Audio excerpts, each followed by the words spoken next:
You son of a...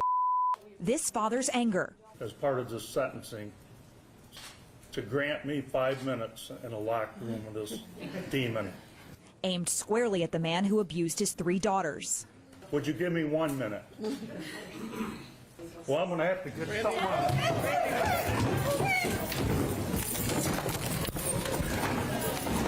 From this angle, you can see the court bailiff quickly get Larry Nassar out of the room.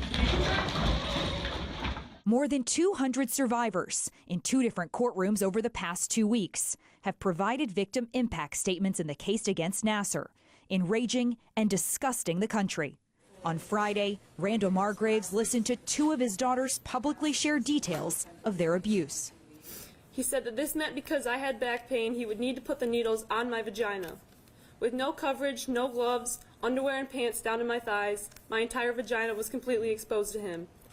When I was 13, just a kid, laying on a table at MSU, and you put your ungloved hands all over my rear and slipped your thumb into the most private area of my body.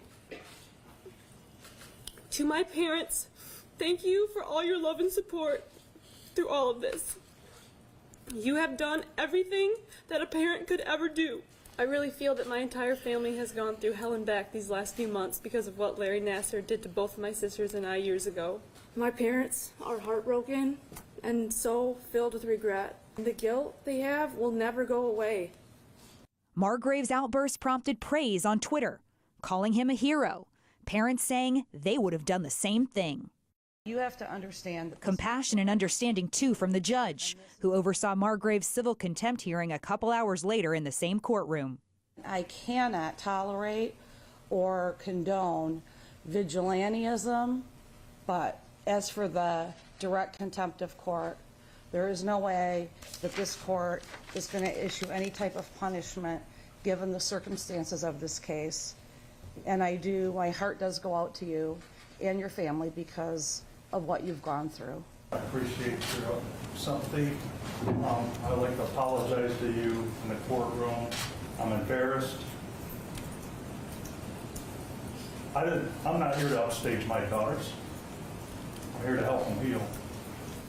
In a family press conference later in the day, an apologetic Margraves tried to explain his emotional reaction, saying it was the first time he'd heard many details of Nassar's assaults on his daughters. When I had to hear what was said in those statements, and I have to look over at Larry Nassar shaking his head, that's when I lost control. Nassar, who was sentenced up to 175 years in prison for similar charges in another Michigan courtroom last week, is expected to be sentenced in this hearing early next week. In Atlanta, Georgia, Kaylee Hartung, CNN.